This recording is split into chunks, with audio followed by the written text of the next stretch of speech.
Hello guys, आज हम एक ऐसी रियल स्टोरी के बारे में एक्सप्लेन करने वाले हैं जिसमें 17 साल की एक लड़की जिसका नाम एरियला होता है वो सभी के साथ अल्टीमेट होने के लिए मजबूर होती है। क्या इसके पीछे वजह है, इस स्टोरी को आपको देखने के बाद पता चल जाएगा।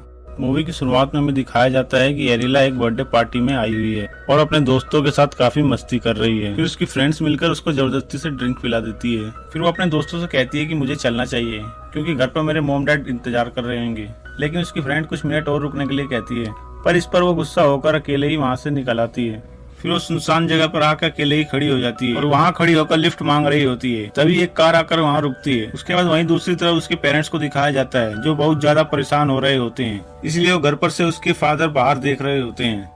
उसके फादर देखते हैं कि कार वाला उसे ड्रॉप कर वहाँ से जाता है। फिर उसके घर के अंदर आने पर एरियला के डैड उसे बुलाते हैं जो कि एक पेशे से पुलिस ऑफिसर होते हैं। और वहीं एरियला अपने डैड के पास आती है और बोलती है, हाँ बोलिए डैड।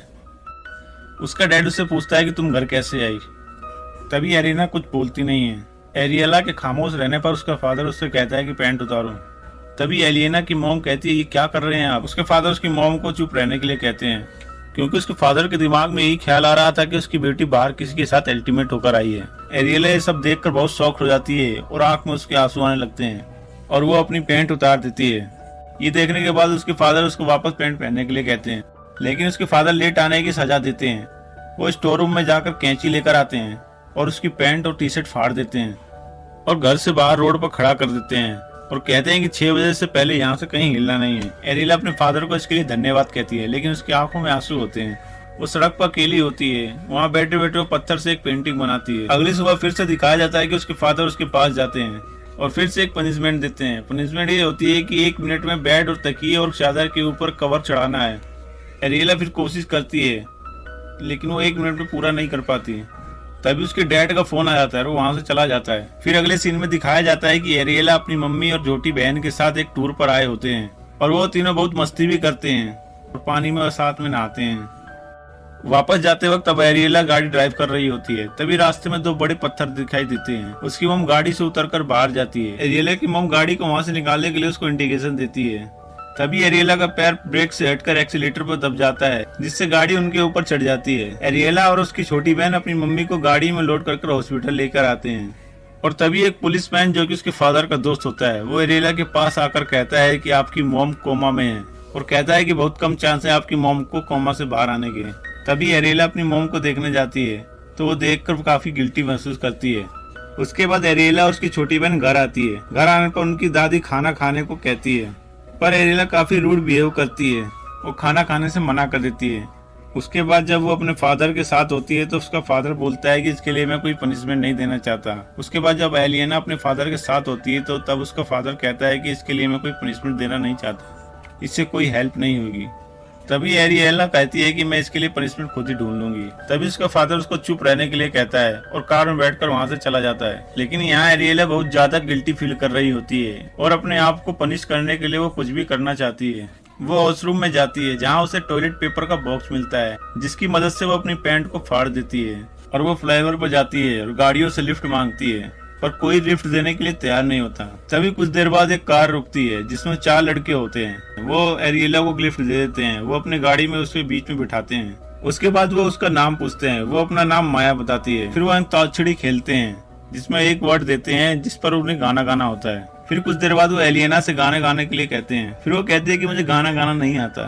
फिर वो अपनी टी शर्ट उतार देती है जिसके बाद वो 4 लड़के उससे देखकर हैरान हो जाते हैं। उनमें से एक लड़का उसके बगल में बैठा होता है, उसे पर्सनल पार्ट को छूने लगता है और तभी वो वोमिटिंग करने लगती है। वो जल्दी से उस लड़की को उतार देते हैं, उसको वहाँ अकेला छोड़कर वहाँ से चले जाते हैं। इसके बाद एलियना इस पूरे सुनसान जगह पे अकेली होती है। तभी उसकी छोटी बहन का फोन आता है। वो एलियना से पूछती है कि कहाँ हो, लेकिन एलियना उसे कुछ नहीं बताती और वो कहती है कि जब मॉम को होश आ जाएगा तब मैं वापस आ जाऊंगी।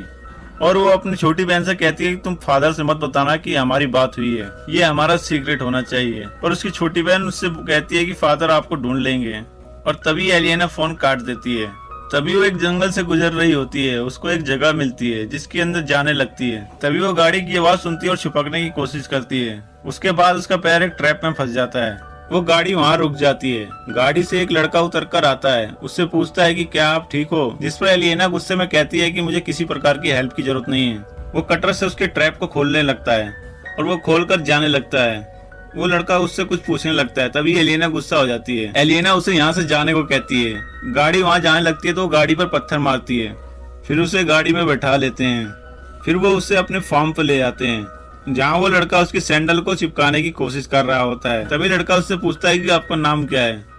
वो बताती है मेरा नाम माया है। और एलिना कहती है कि मुझे कोई यहाँ पे काम मिलेगा, जिस पर वो लड़का उससे मना कर देता है, क्योंकि यहाँ बहुत मेहनत भरा काम होता है और वो सोचता है कि ये लड़की के बस की बात नहीं होती। तभी एलिना कहती है कि मैं कर सकती हूँ। तभी वो उसके हाथ से लाइटर छीनती है और लाइटर जलाकर अपने हाथ उसके ऊपर रख लेती है और वो गिनती करना शुरू कर देती है। दरअसल वो उससे ये बताना चाहती है कि वो मेहनत करने से नहीं डरती। उसके बाद वो लड़का अपने फूलों के बागान में ले जाता है, उसे काम के बारे में समझाता है। उसके बाद बेन कुछ काम से बाहर चला जाता है और तब एलिना फ्रीजर रूम में जाती है, जहाँ बेन का दोस्त वहाँ पर होता है। वो वहाँ पर काम कर रहा होता है। तभी एलिना उससे मदद मांगती है। वो कहता है कि बेन से क्यों नहीं हेल्प मांगती। तभी वो एलिना कहती है कि बेन इसमें कोई हेल्प नहीं कर सकता। उसके बाद एलिना अपनी टी शर्ट उतार देती है, जिस पर वो मना करता है और कहता है कि ये सब नहीं कर सकता। थोड़ा फोर्स करने पर वो फिसल जाता है। वो एलिना को पकड़ लेता है, लेकिन कुछ ख्याल आता है और एलिना को मना करता है और कहता है कि आज के बाद दोबारा ऐसा मत करना, और उससे यहाँ से जाने को कहता है। उसके डैड को दिखाया जाता है, जो अपनी वाइफ के पास खड़े होते हैं और नर्स उसको साफ कर रही होती है। बेन जब वापस आता है तो वो माया को आवाज मारता है। जब वो अंदर जाता है तो देखता है कि माया काफी उदास है। वो उसे यहाँ से बाहर चलने को कहता है, क्योंकि वो फ्रीजर रूम है, जहाँ कोई इंसान ज्यादा देर तक नहीं रह सकता। फ्लावर्स को रखते हैं ताकि वो खराब ना हो। एलिना बेन को मना कर देती है, कहती है कि मैं यहीं पर रहूंगी। उसके बाद बेन भी अपने कपड़े उतार देता है और कहता है कि मैं भी यहीं रहूंगा और हम यहीं फ्रीज हो जाएंगे। जिसके बाद एलिना मान जाती है और वो उसे लेकर अपने घर आ जाता है। इसके बाद बेन यहाँ रेडियो लाता है और उसके लिए गाना प्ले करता है। फिर उसके बाद वो दोनों फिजिकली क्लोज हो जाते हैं और एक दूसरे को किस करते हैं। फिर बेन वहां से चला जाता है। इसके बाद एलिना के फादर को दिखाया जाता है, जो कि बहुत परेशान होते हैं, क्योंकि उसकी वाइफ कोमा में और एलिना गायब है और उसका फादर का दिमाग काम नहीं करता। वो बहुत ही गुस्सा होता है। इसके बाद हम देखते हैं कि एलिना रात को बेन के कमरे को पूरी तरह देखती है, जहाँ उसे आर्मी के आर्टिकल दिखाई देते हैं और वहाँ से भागना शुरू कर देती है और वो एक सुनसान जगह पर आ जाती है। वहाँ पर वो बैठ जाती है। वहीं दूसरी तरफ उसके फादर और सिस्टर उसकी मॉम को दिखाया जाता है। जब उसकी छोटी बहन मैसेज टाइप कर रही होती है, तब उसके डैड उससे पूछते हैं कि क्या तुम एलिना से बात कर रही हो। पहले तो वो मना कर देती है, फिर उसके बाद वो कहती है कि एलिना तब तक वापस नहीं आएगी जब तक मॉम को होश नहीं आएगा। अब एलिना को दिखाया जाता है, जो कि फिर से लिफ्ट मांगती है। वो एक कार वाले से लिफ्ट मांगती है और वो कार वाला उसे अपने गाड़ी में बिठा लेता है और कार वाला उससे पूछता है कि आप ठीक हो। एलिना कहती है यस। और दूसरी तरफ उसके फादर उसको ढूंढने के लिए निकल जाते हैं। उसके फादर अपने दोस्त से उसे ट्रैक करवाते हैं। फिर वो उसी डायरेक्शन में जाने लगते हैं। वहीं एरियला को आदमी जंगल में मंगल करने के लिए ले जा रहा होता है। उसके फादर भी उसको ढूंढते हुए उसी जगह पहुंच जाते हैं जहां पर एरियला का पैर फंसा था। वहीं दिखाया जाता है कि वो आदमी उसे फ्लर्ट करने की कोशिश करता है और तभी एलिना उसे पीछे चलने को कहती है। फिर वो अपने फादर को कॉल करके फोन को पॉकेट में रख लेती है। फिर उसके फादर को पता चल जाता है कि एलिना के साथ कुछ गलत हो रहा है। इसके बाद उस आदमी को दिखाया जाता है जो एलिना को पानी पिलाता है। फिर वो लेट जाती है। उसके बाद उस आदमी के मुंह में पानी आ जाता है। उसके बाद वो आदमी उसकी पैंट खोलने की कोशिश करता है, जिस पर वो एलिना कहती है कि वो पहली बार कर रही है, इसलिए वो काफी नर्वस होती है। जिस पर वो आदमी कहता है कि पहली बार बहुत हर्ट होता है, उसके बाद अच्छा लगता है। वो उसे किस करना शुरू कर देता है। यहीं उसका फादर ये सब सुनकर बहुत परेशान हो रहा होता है। उसके बाद वो एलिना चिल्लाकर अपनी गाड़ी आगे बढ़ाता है।